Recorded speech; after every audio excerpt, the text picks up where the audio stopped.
Anantakoti Vaishnava Vrinda ki jai. Shri Somnath Bhagavan ki jai. Shri Daitya Sudan Bhagavan ki jai. Gaur Premanande. Hari Hari Hari Bol. Nama Om Vishnu Padaya Krishna Prasthaya Bhutale Srimate Bhakti Vedanta Swami Iti Namine. Namaste Sarasvate Deve Gauravani Pracharne Nirvishesha Shunyavadi Paschatya Deshatarne. You may not have understood what I said. Daitya Sudan. It's the name of Vishnu. Name of a Swayam Prakat Vishnu form who resides here in Somnath. Somnath Kenas. How do you say that in Sanskrit? Somnathasya Nata. Okay. Om Namo Bhagavate Vasudevaya. Om Namo Bhagavate Vasudevaya. Om Namo Bhagavate Vasudevaya. Actually, in Sanskritam, you'd have to say Somanatha, not dropping the A. So, please give me that laptop. Is that going to be possible? Otherwise, you can read it out. It's a short purport. Reading from Sri Chaitanya Charitamrita, Antilila chapter 2, text 117. Translation and commentary by His Divine Grace A.C. Bhaktivedanta Swami Prabhupada.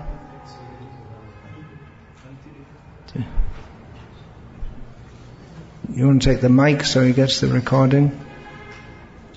Just read the translation. Don't bother with the... Translation. The Lord replied, I cannot tolerate seeing the face of a person who has accepted the renounced order of life, but who still talks intimately with a woman. Purport. Srila Bhaktisiddhanta Saraswati Thakur comments that Saralata or simplicity is the first qualification of a Vaishnava, whereas duplicity or cunning behavior is a great offense against the principles of devotional service. As one advances in Krishna consciousness, one must gradually become disgusted with material attachment and thus become more and more attached to the service of the Lord. If one is not factually detached from material activities but still proclaims himself advanced in devotional service, he is cheating. No one will be happy to see such behavior. You may wonder why I chose to speak on this particular verse. It is a particularly intense section of Chaitanya Charitamrita. Actually, Chaitanya Charitamrita is intense all the way through, because pure devotion means intense. But this is a very stern section where Chota Haridas, not to be confused with Haridas Thakur, is being rejected by Sri Chaitanya Mahaprabhu for his what might seem to be negligible offense, or not even an offense at all, of speaking with a woman, even though he's in the renounced order of life. But actually, I don't particularly want to speak on this subject, but on the word saralata, which comes in the purport here. Simplicity. There's simplicity. I want to speak on this topic of simplicity. As we will be discussing today about the challenge of simple living and high thinking. In the very complex age that we live in, it's a great challenge to be simple. You would think that the challenge would be to be complex. But in the modern age, the big challenge is to be simple. To be simple would seem to be simple. But in the modern age, to be complex is also, it's not simple. Are you going to chant your japa or are you going to listen to the class?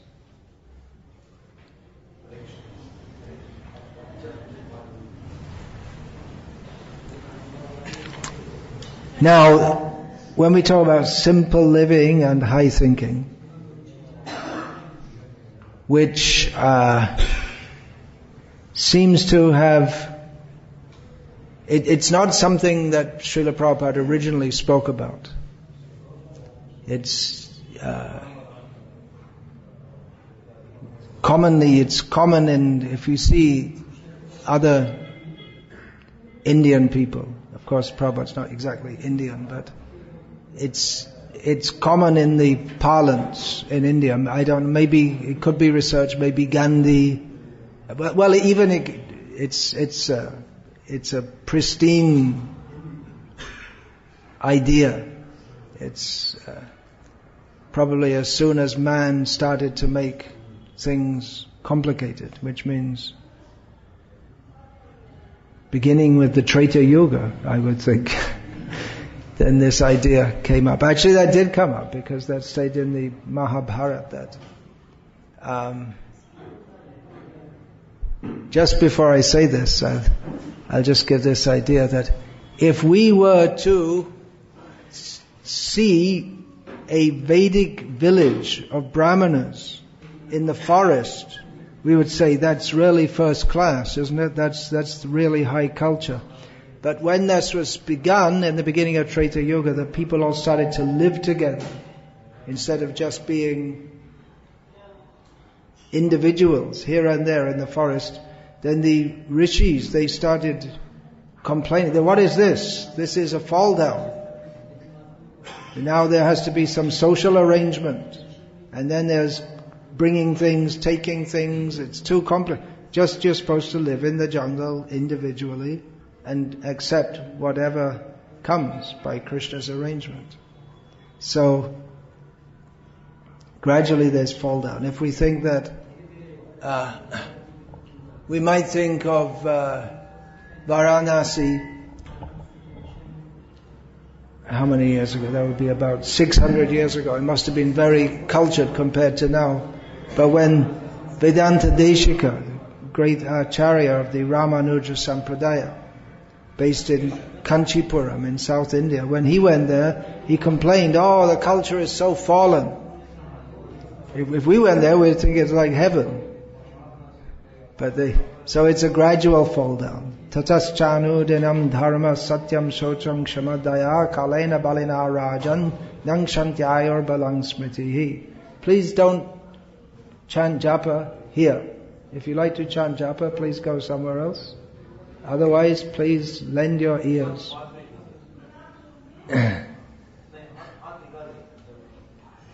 So this is a verse from Srimad Bhagavatam describing in a nutshell how everything good declines in Kali Yuga.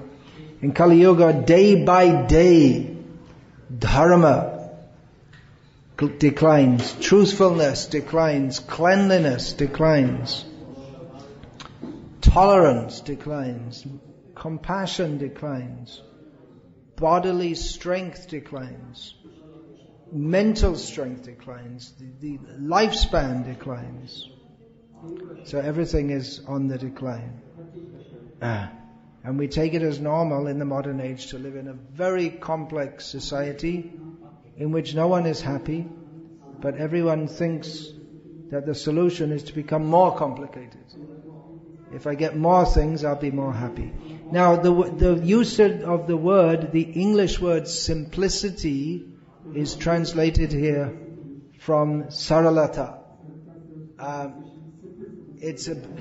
But the word simplicity has more than one meaning, or rather it's nuanced. It means there are subtle differences in the usage. Here, Srila Bhaktisiddhanta Saraswati Thakur is speaking about mental simplicity, lack of duplicity, nishkapat. It's an important word that we'll find used often in the writings of Srila Bhaktisiddhanta Saraswati Thakur. to be free of duplicity.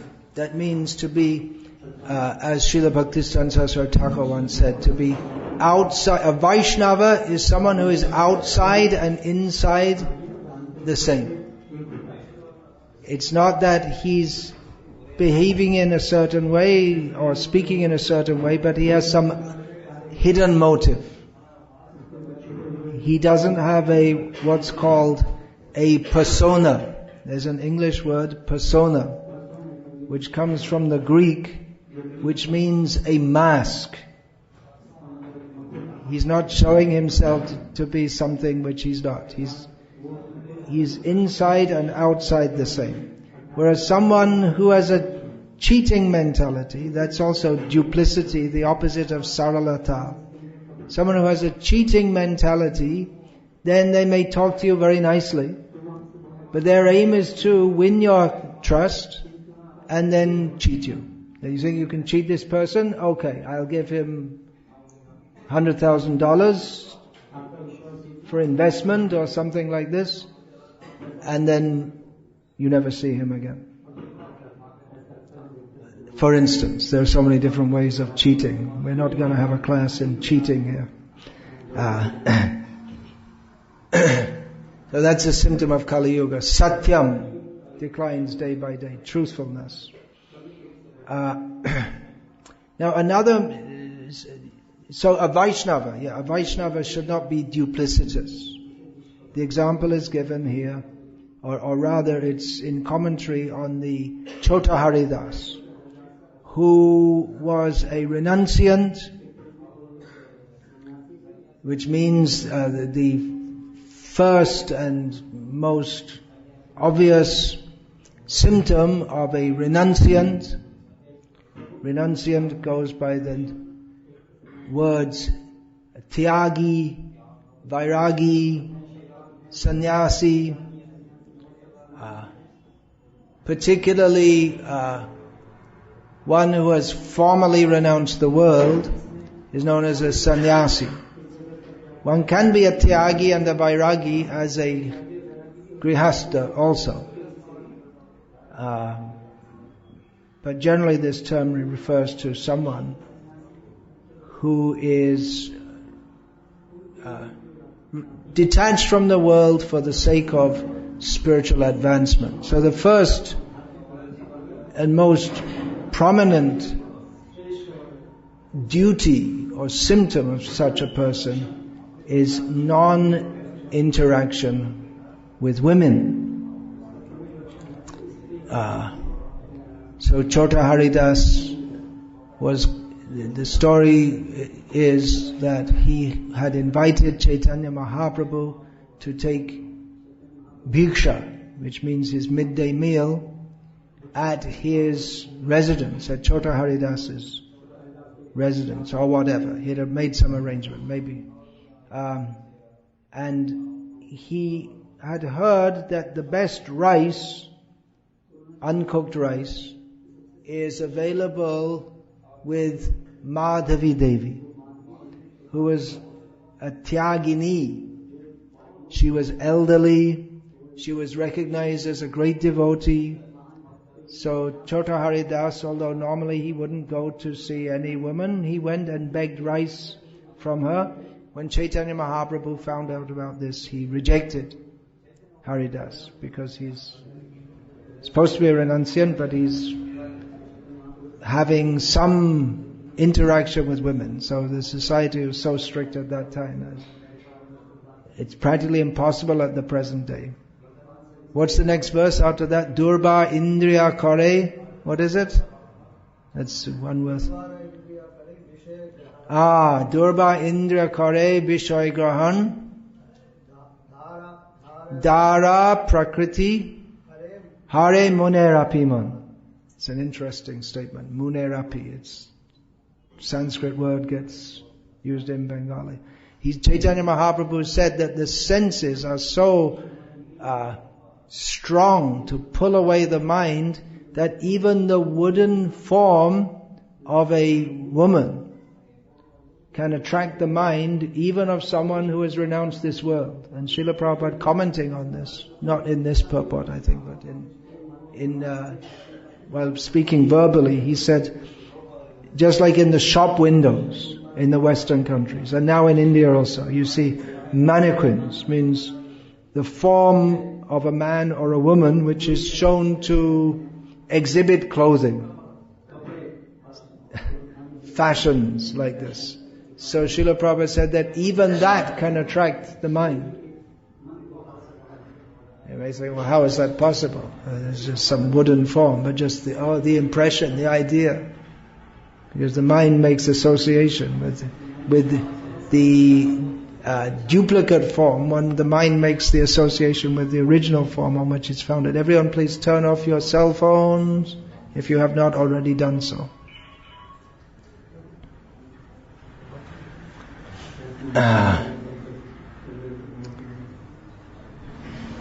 It broke my train of thought. I just spoken about the duplicate form, but what I was going to say after that, I lost it. Please turn off your cell phone. It is disturbing. So anyway, I'll say something else because I can't remember what I was going to say. So that's one kind of duplicity. Why would Chaitanya Mahaprabhu said that a sannyasi should not have anything to do with women? Because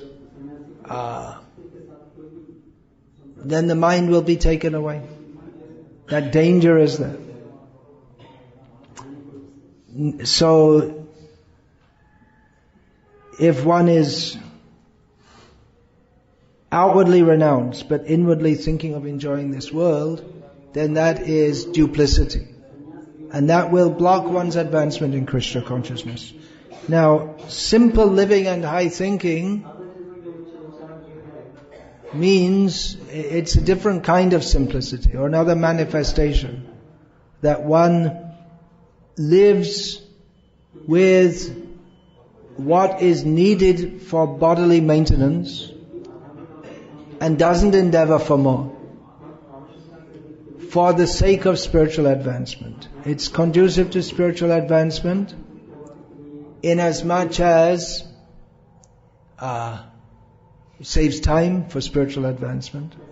Instead of endeavoring to get more and more and more and more, one is content with whatever comes. Yadricha labha santushta.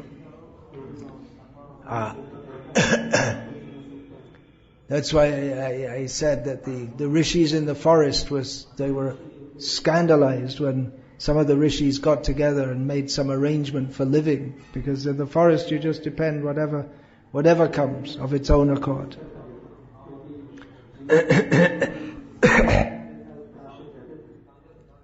So that's one reason. Another reason is that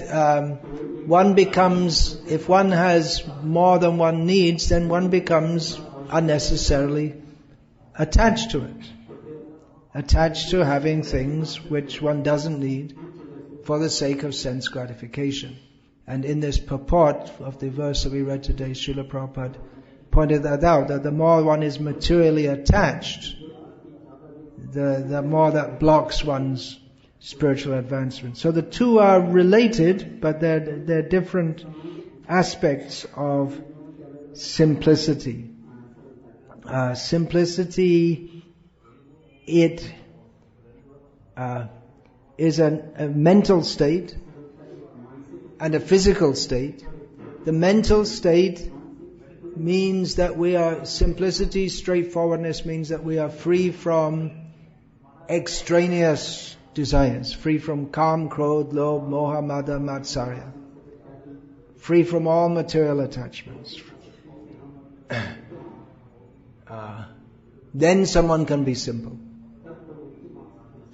Otherwise, in this modern world where everyone is duplicitous, everyone is playing some game with others to try to get the most out of them, then it's not possible to have a simple mentality, free, just ordinary dealings. become full of duplicity. That's stated also in the Bhagavatam. What's that? I can't remember. Anyone remember this? It's stated in the 12th canto and in the 1st canto also. Jusham Praya Vyavahara, that this Yudhishthira Maharaj noticed that even ordinary dealings were becoming full of duplicity. So this means Kali Yuga has come.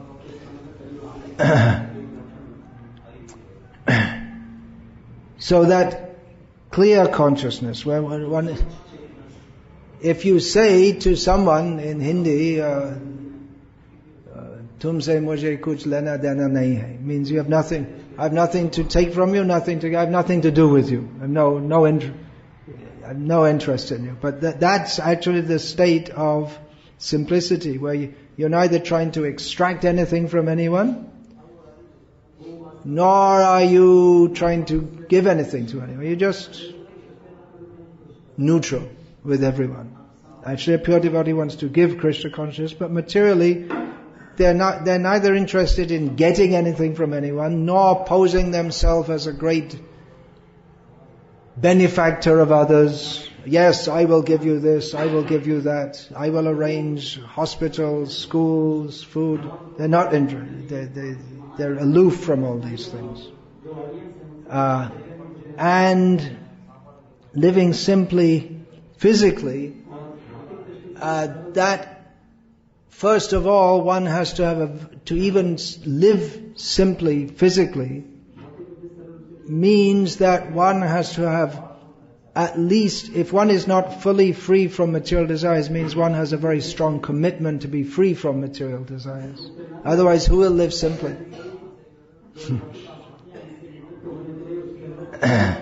So it's very helpful to be free of the mental duplicity that is the blockage or the antithesis to becoming advanced in Krishna consciousness. It's very helpful to adopt physical simplicity, simple living and high thinking. Srila Prabhupada also often said plain living and high thinking. It's the same thing. Plain living in and of itself is not spiritual. There are plenty of poor people in the world who are struggling for existence physically, but it doesn't in and of itself make one spiritually advanced. Spiritual advancement comes, particularly Krishna consciousness. There are various schools of spiritual advancement. But Krishna consciousness, that comes, bhaktya sanjataya bhaktya. Bhakti comes from bhakti, and bhakti comes from bhaktas. So, by association with devotees, one gets bhakti. So, better too, if one is receptive to receive it. So even if one is living in opulence, but one is committed to associate with devotees, then he can make advancement in Krishna consciousness. But if one is living simply and does not associate with devotees, can't make any advancement. Generally speaking.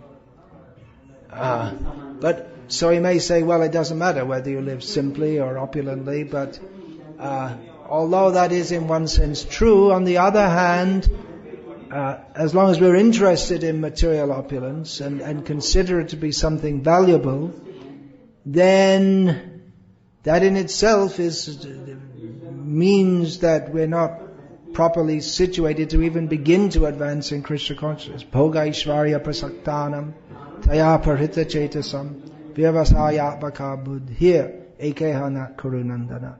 One who is interested in material opulence, they cannot, they don't get the fixed determination which is required for spiritual advancement.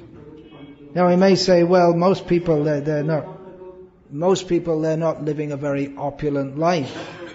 What do you need to live? I don't need to go to the village to live or join a Krishna conscious farm community to be simple, because I'm living in the city, but I only have the minimum. I'd like to have much more, but I'm living in some ramshackle tin shack and we have a TV, but that's just normal. TV, cell phone, and that's just normal. Everyone has that. I'm living. If you go to in the slums, you find someone's living in the slum. They have a TV, they have cell phone, they maybe have an internet connection for a computer, and they say, "Well, that's simple. I'm living very simply." Everyone will say, "We're living very simply," but this unnecessary accumulation of unnecessary things, stuff, that, even though people think living simply means to have very little of these modern things, they're all anarthas. They're intrinsically anarthas, or that which is an obstacle to our desired goal. Although they can be used in Krishna service, but mostly they're not. So it is a big challenge to be simple, both mentally and even physically. Even we see devotees, in many cases, Grhasthas, their homes are filled with all kinds of things which are completely useless. And they have cupboards full of things that they've bought, and they toys for their kids or this or that, and they buy it and they stick it in the cupboard. And once a year, just now we're in Tamil Nadu, and Pongal, they clean out all the unwanted stuff and burn it. And you'll see in many cities, in the West, in Japan, people, they put outside their house furniture and tea, all kinds of things. Just clean it out. Get rid of it. And then again by the next year it's all filled up again. Because the consumer society requires people to buy all kinds of things that they don't need. So it is a big challenge to be simple. The mind is not simple. The world is not simple. People around us are not simple. So how are we going to be simple? It is said, there is one of those Prabhupada says, maybe you could search through the database and find out if there's such a thing. I'm not aware of it. But Srila Prabhupada often said that Krishna consciousness is very simple. It's very simple in as much as you don't have to perform difficult austerities, you don't have to bring much paraphernalia with much expense to perform yagyas or to do complex deity worship. It's very simple. All you need is a mouse and you can chant Hare Krishna. So Krishna consciousness is very simple. So one devotee said to Prabhupada, "But Prabhupada, you always say that Krishna consciousness is very simple, but it seems to me it's not very simple." And reportedly Prabhupada said, "Yes, I said it was simple, but I didn't say it was easy." The two words are often used synonymously. The process is simple, but to do it properly, it's not so easy. Just like you might see a dancer. In the Western countries, they have this ballet dancing. That comes to my mind. But they have so many movements. Actually, it looks very simple the way they do it. Ballet dancing is very graceful. It's supposed to be very graceful. It can be very active, but it's very graceful. So it looks very easy. But to be able to do that, they have to practice and practice and practice and practice and practice. Jump in the air and land on the tips of their toes and spin around. The way they do it, it makes it seem very easy. Or you may say playing a violin is very easy. All you have to do is move the bow. But to do it, it's easy. Anyone can do it. Pick up a violin and... But to do it properly requires much practice and training.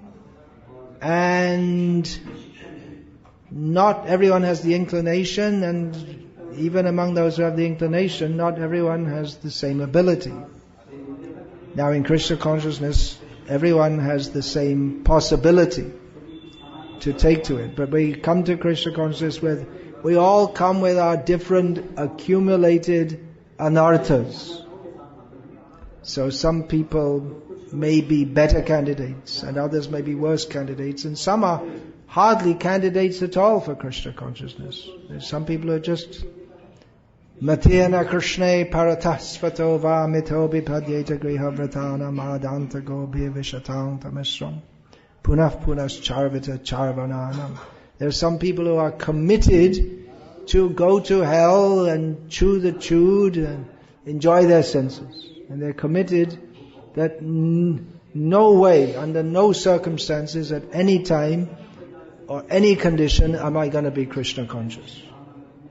So some people, they're not very good candidates for Krishna consciousness, although theoretically they can take to Krishna consciousness, and by the mercy of Chaitanya Mahaprabhu, they can also take to Krishna consciousness, but they're tough cases.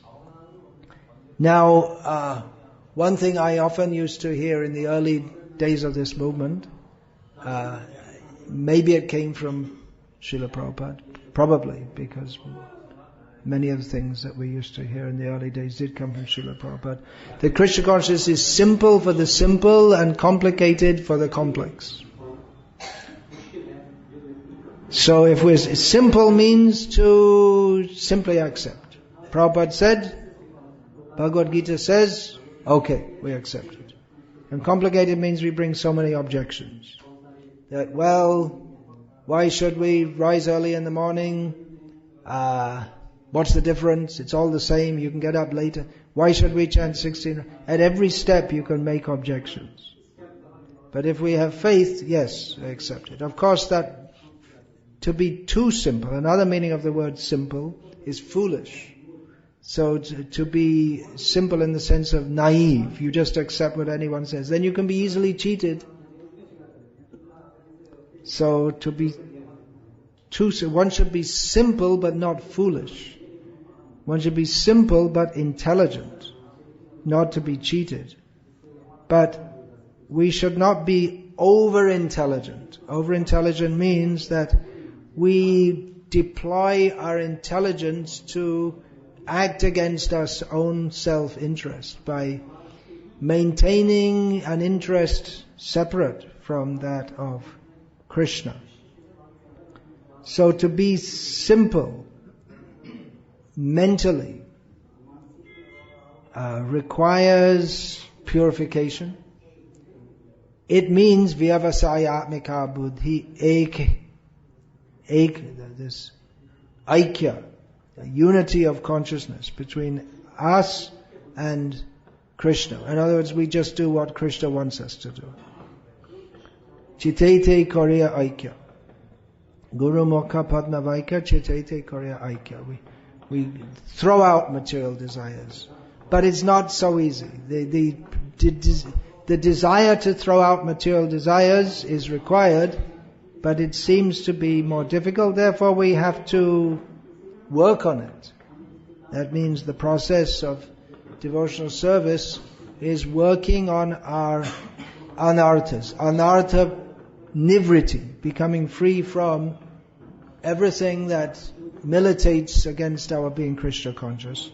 And then there is artha pravriti, entering into our developing that which is our actual self-interest, which is pure Krishna consciousness. And physically to remain simple is difficult also. In a complex world, in a consumer society, in India it's used to be very much that to have a car is considered something very prestigious and something very useful, so you don't have to get on the bus and if you want to go from place to place. But in the Western countries it's considered a necessity, and increasingly it's going to become like that here also, especially in Los Angeles, where there's no train system or proper bus service. So if you want to go anywhere, you have to have a car. So that is it becomes a necessity. So modern life increases our necessities. Srila Prabhupada writes in one purport about lipstick. People have made so many so-called necessities. Lipstick, I can't remember exactly what's in the list, but even soap he mentions. You might think, well, that's a necessity. But no, even toothpaste, it's not a necessity. Electric lights, it's not a necessity.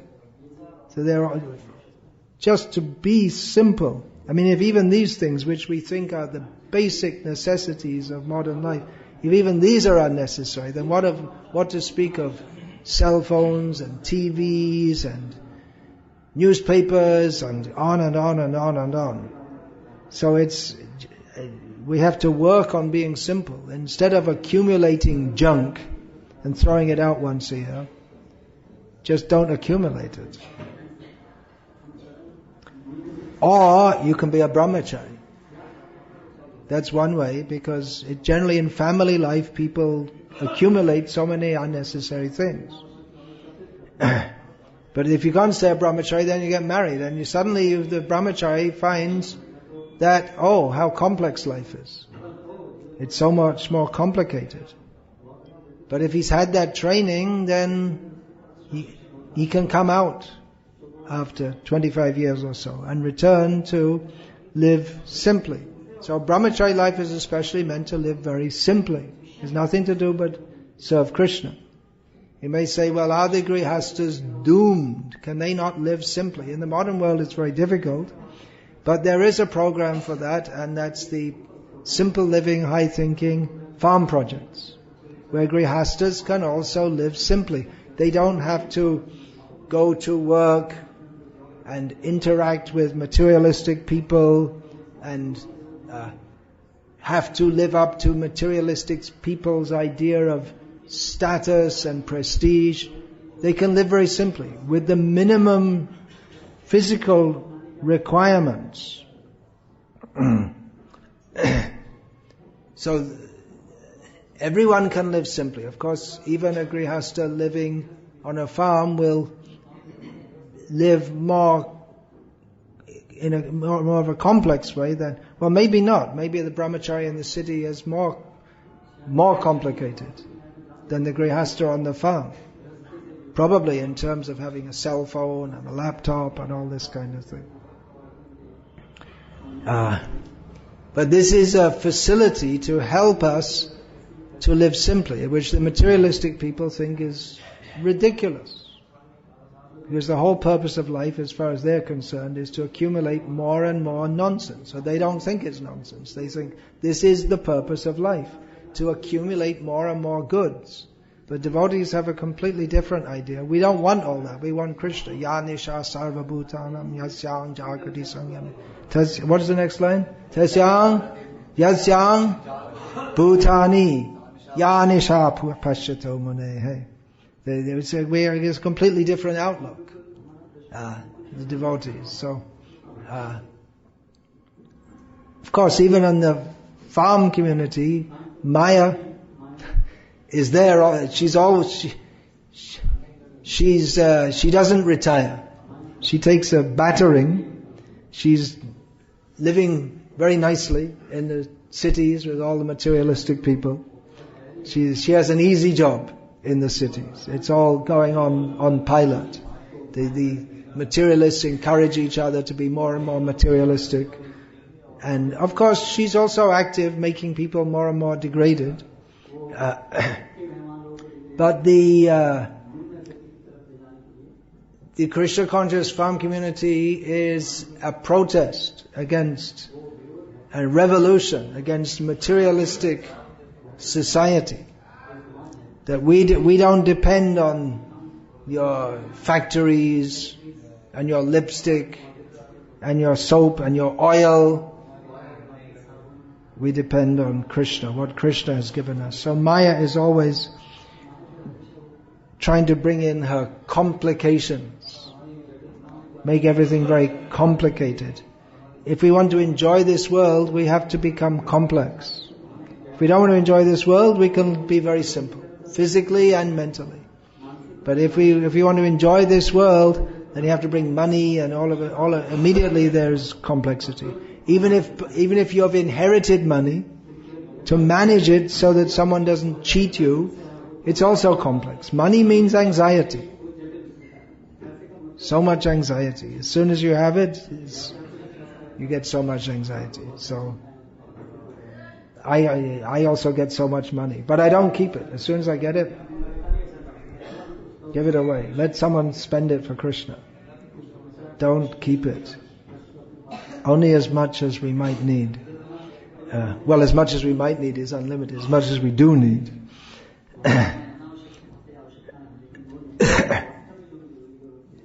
Even Srila Prabhupada, his preaching policies, they're very simple. Going out in the streets, chanting Hare Krishna, distributing books. Of course, some organization is required to print the book, but basically when you get the book and you go out and you sell it. And building temples, they're very straightforward. Nowadays we have so many different ideas how to preach. But Prabhupada's preaching policies were very straightforward. And if we take part in them also, it's very simple. Going out and distributing books. Actually, to distribute books, you have to kick out of your mind all the nonsense. Otherwise you can't do it at all. If there's any nonsense in the mind of how to enjoy this world, you can't distribute books at all. One has to be in pure consciousness to do it. You might be able to distribute one or two if you are in bad consciousness, but basically people won't respond unless we're getting the spiritual energy coming through us, which brings people momentarily to a higher platform, and then they desire to take the book. So in that way, we link with this spiritual energy. But that's supposed to be there all the time, not just when we distribute books. We get jumped up to a higher level. But even to do book distribution, then one has to have a certain mindset, and one has to perform one's sadhana very clearly, very nicely. It takes spiritual energy. Otherwise, we can neither be in Krishna consciousness nor convince anyone else to make that first step of taking a book. So, Srila Prabhupada's formula, chant Hare Krishna and be happy. It's a very simple formula. But we can't do it unless we're simple. Otherwise, if we become complex, we're not going to be happy. If we have so many anxieties in our mind, of course the devotee has anxieties, how to spread Krishna consciousness, how to bring others to Krishna consciousness. Interacting with this material world in the modern age, even to be Krishna conscious, can be very complex. We're talking about establishing farm communities, but even to establish them requires, you have to bring money, which can be quite complicated.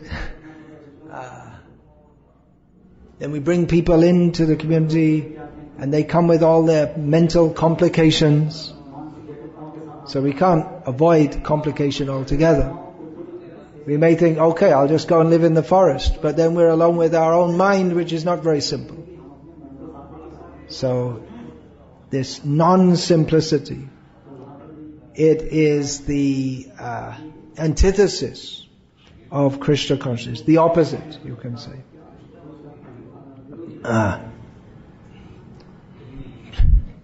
Mentally and physically, we should be down to the minimum. Whatever we need. Yavat artha prayojanam. Srila Prabhupada often used to say. I don't know where it's from, but Prabhupada often used to say. We should accept as much as we need. And that's all. Not anything more. There is a narration of... who is that? Govinda Ghosh, who Chaitanya Mahaprabhu took prasad with him. And then after the meal, Chaitanya Mahaprabhu asked for some haritaki.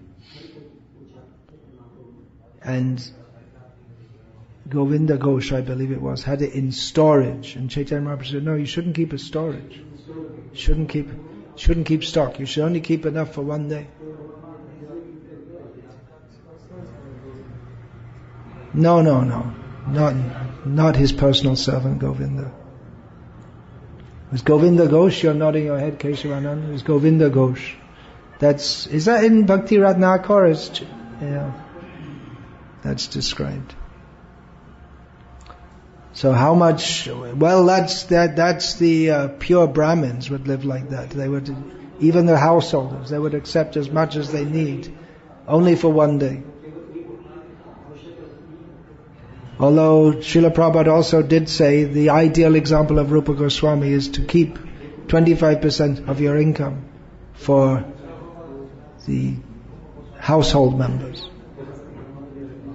So it's not a strict rule that you can't have anything. But the idea is that anything you don't need, don't have it. There are millions of things we might need. Oh, why don't we keep that? That might come in useful. And this way we collect so much junk. So first of all, we have to see what we need. And if we start to live simply, we might be surprised how simply we can live and how little we need actually. The modern idea is that we need so many things. Even for people to exercise at home, they sell these big machines which cost so much money. You don't need anything. You can exercise. Anyway, the idea of exercise only comes when people live the modern, indolent way of life. But you don't need a machine. You can run on the spot without. Of course, the machine is supposed to measure your heartbeat and all these things, but you don't need all those things. Anyway, keep simple. Actually, I have a lot more to say about this, but another time. Otherwise, but this basic point: if we're maintaining desires to have more and more things, it's a great burden. It presses us down and impedes our advancement. There's this story given in an early Back to Godhead magazine. Early means early in the 1960s, which was written by Hanuman Prasad Poddar. Srila Prabhupada had him write articles in Back to Godhead. We often used to do dramas on this story. The story is there are two sides of a river. On one side of the river, people are living very happily, very peacefully, very nicely. And on the other side, there are people who they carry big stones around with them all the time. And someone is considered more prestigious if he carries more stones.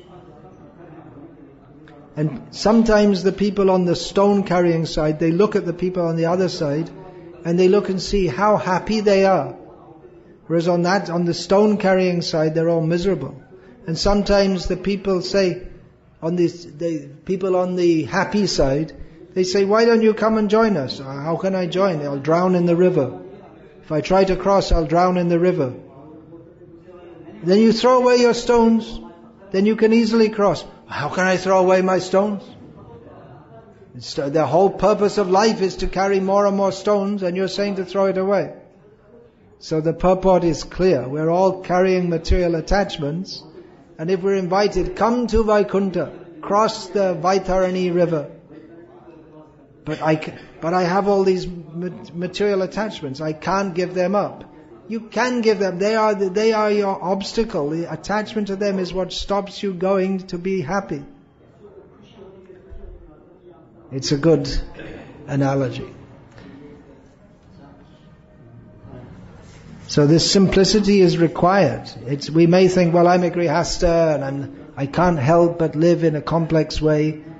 Well, there is a solution. There is a major, not a total solution, but it is a very big step to becoming simple in all respects. Sharalata, Bhaktisiddhanta Saraswati Thakur said this. The hallmark of a devotee. So it's very difficult to get that as long as we're living a very complex life. And even if we think, well, my life is very simple. I get up in the morning, I chant my rounds, I go to work, I come back. But even that, there may be some devotees whose life is fairly simple, even living in the cities. It used to be recommended for Grhasthas devotees in India, get a job in a government college teaching, and it's simple. It's limited hours, but now even the government colleges, it's become squeezing the last drops of blood out of you. So you might be able to find some profession. Previously, to do business like a cloth business, you could live quite simply. Because you'd go to work in the morning, go to the shop, which usually means just walk down the stairs. Your home is above it. And you sit in the shop for some time. At midday you close the shop and you go and take prasad and take a little rest. In the evening you open again. And then you close it. And you have enough income because all the cloth shops are in one area of town. And they all open and close at the same time. So it's not that you're going to get extra business if you open at another time. And everyone works at those times. There's no big competition among the merchants. But then someone started to think, well, let me open up longer, then I'll get more business. And then the others also have to open longer. And so now the shops are open for 12 hours a day. So it used to be that one could live simply doing cloth business is straightforward. You buy wholesale and you sell retail. Selling saris and dhotis and things like that. It used to be very simple, but now everything's very complicated.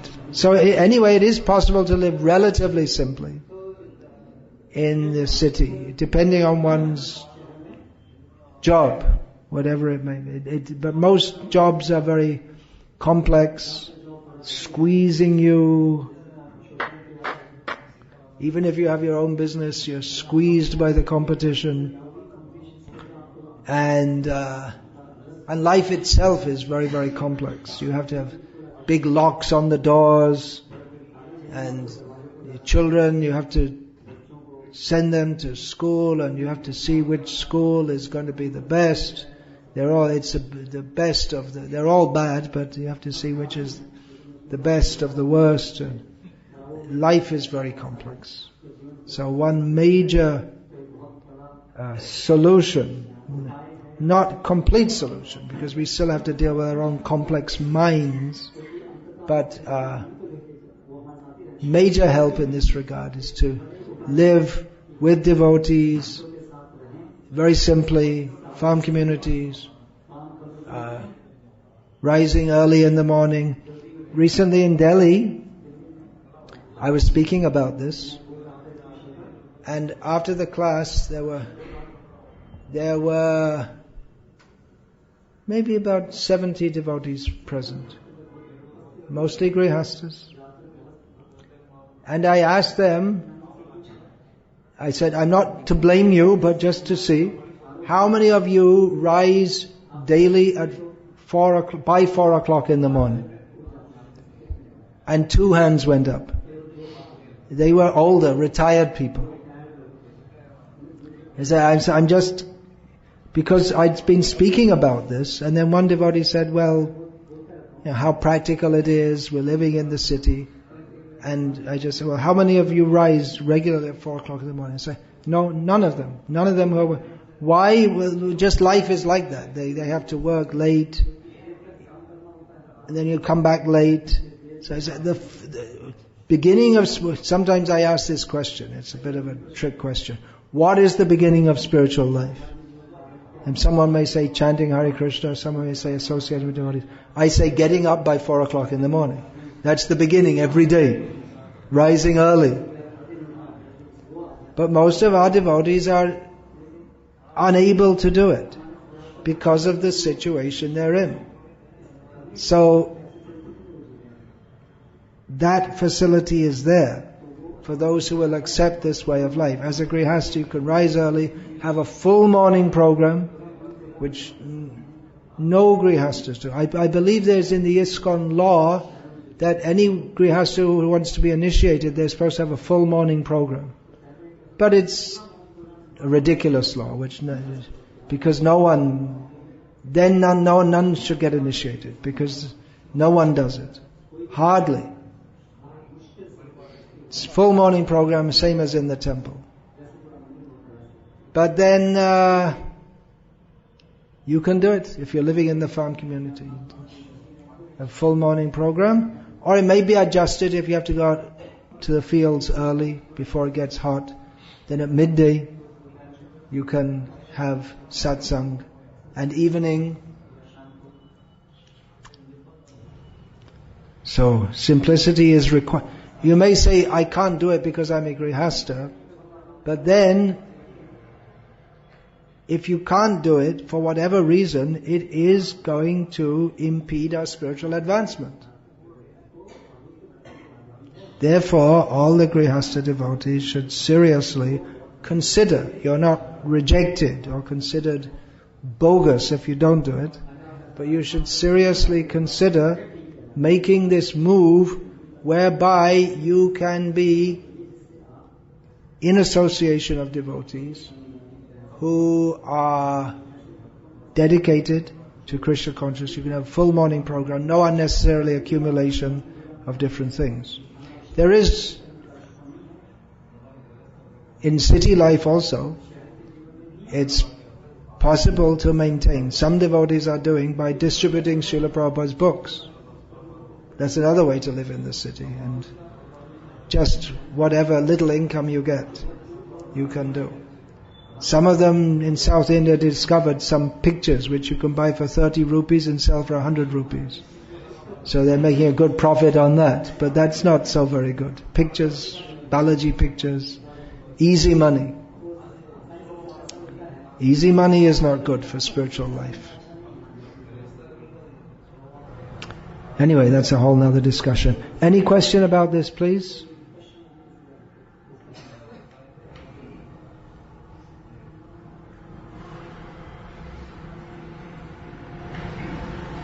No. All right. Hare Krishna. Hare Krishna. All glories to Srila Prabhupada. Hare Krishna.